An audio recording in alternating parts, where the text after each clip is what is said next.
Okay, so the next thing, let's work on making this level select. The game skeleton class has a level select feature that is built into it. So we can just say this setup level select. Okay. Then we need to tell it, so it's going to make a button for us. We need to tell it where the level select button should be. In this case, it's at X of 176 and Y of 272. Its width is 192 and the height is 32. That's this area here. So from here to here is 176. From the top to there is 272 and the width is 192 and the height 32. Okay, then we need to tell it how many levels to have in the level select menu. In this case, for now, we're just going to say current level. When they get to level 3, for example, this would be 3. And so if from level 3 they exit back to the title screen and hit the level select, it'll show level 1, 2, or 3 for them to select. So up to the latest level that they've played will be there. The next thing it wants is the rectangle for the title screen. What's going to happen is it's going to redraw, since level, it's going to redraw the title screen as part of that method. Okay, so it wants this same rectangle here, which is defining where in the sprite sheet to draw from. In this case, the title screen is here, this whole square.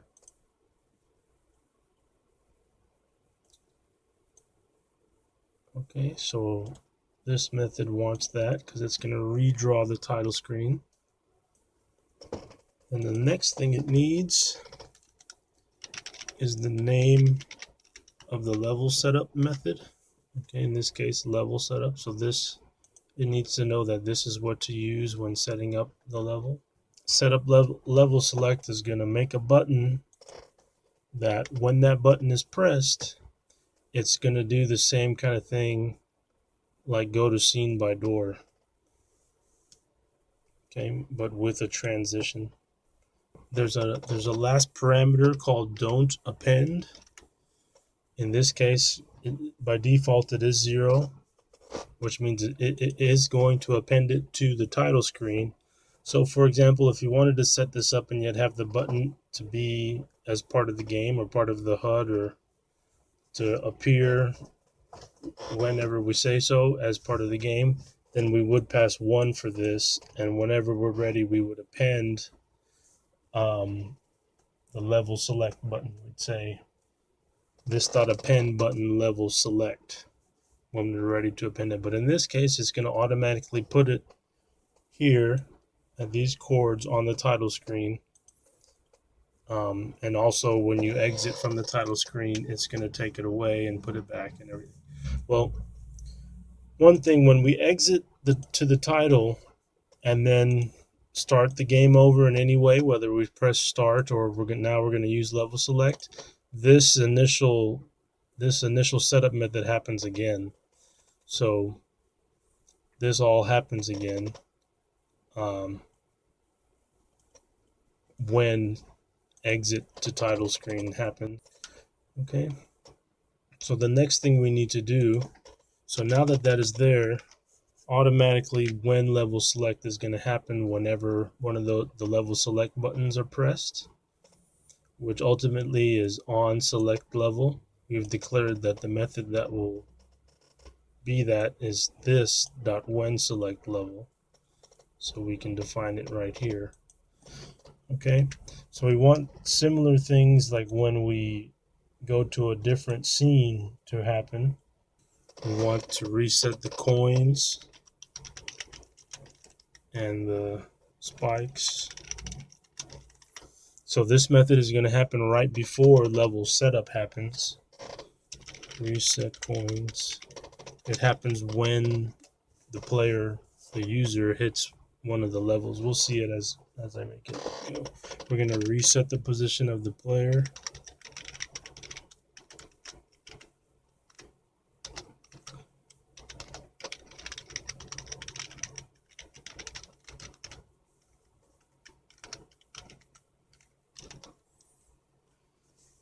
Okay, but we're going to do this same thing in here to make sure the map gets updated.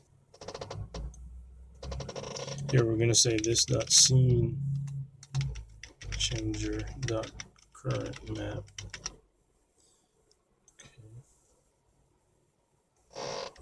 Then we're going to call this dot scene position reset, which is this method here. Okay, so I guess some of this is redundant. Didn't need to do that. So when the one level select button is pressed, this will happen. Okay, let's see that in action here. Okay, so now we have our level select. Level 1.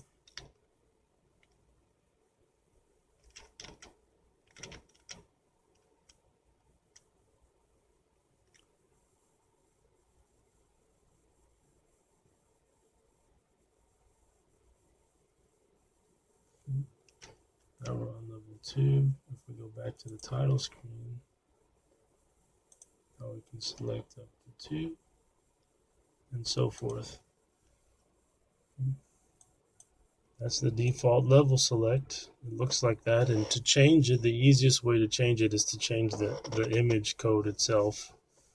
On the GitHub, there's all of this is there to where you could just, what you'd have to do is change it and then put in the base 64. It's one of the variables of the game skeleton class. You would just update that to your base 64 of whatever image. It'd have to be these same dimensions. The buttons, there can be up to 40, I think, levels. It's not infinite. It's just right here. And then obviously you can look into setup level select and all the methods associated with it to see how it's all happening. But that's the quickest way to just boom, it's there. We have a level select. Okay, so now let's move to sound. So here on the title screen, once again, let's go back to the title screen. So we've done the level select. Okay.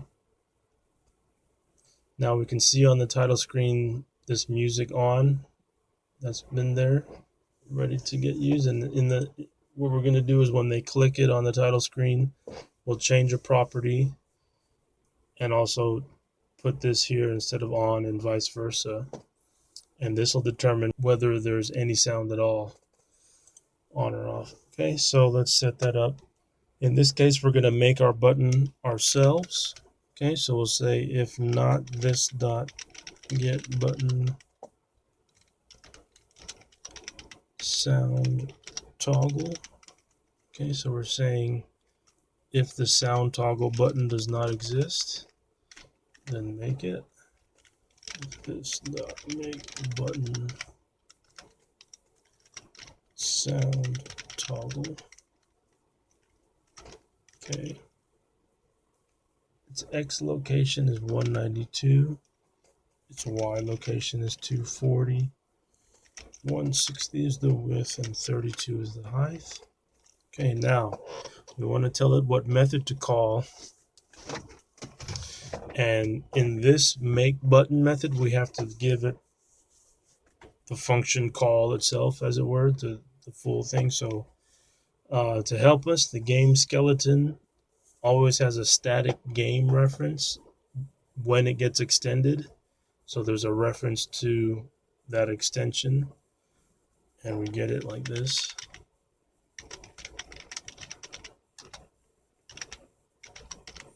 Dot game. So now we have that's this toggle any sound. That's going to be the name of the method we make, and we have to put the curly brackets. Okay. And then toggle sound is going to be the hover. When they hover, they'll see toggle sound.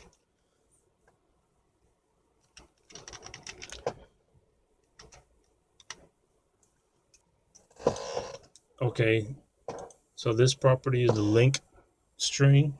So if what we wanted to happen was that when clicked, it goes to a link. We'd put the link here, and we wouldn't put any method here. We'd put null here, and here we would put the HTML link. Okay, and this one means it's going to be on the title screen. The default is 0, that it wouldn't be for the title screen, but when we put a 1 here, that means this button should be, it's going to be on the title screen. Okay, so that makes the button, and then we need to append it. Append button.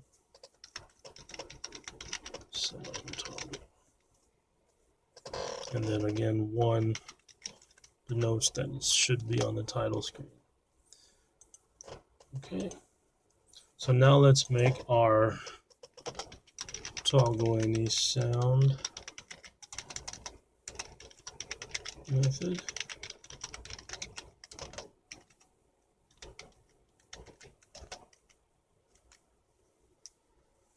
So we're going to make a var called any sounds,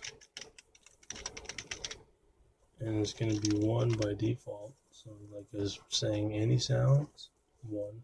Okay. So any sounds equals any sounds. If it's 1, change it to 0, otherwise change it to 1. Okay. And so now we're going to draw.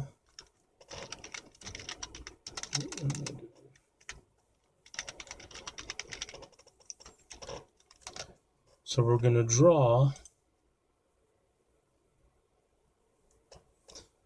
when they click on it. It says on at first, so if they click on it, we're going to draw this part here instead, and then if they click again, we draw this back. Okay, so toggle sound. So if they've clicked on the sound toggle button, this will happen. And then the first thing it'll do is change this variable to a 0 or a 1. If it's 1, that means the sounds are on. So we'll say this dot title dot floor dot copy pixels from the sprite sheet, this dot image from this section of the sprite sheet. Okay, and the music on is here 7361008. It's 160 by 32. Okay.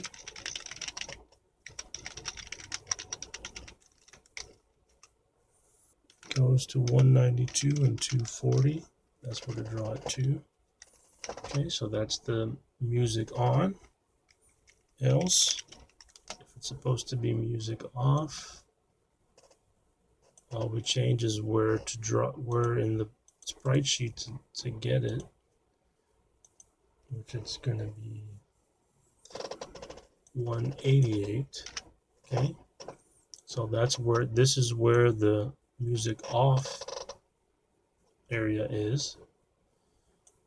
Okay, so also this whole method happens again to bring up the title screen.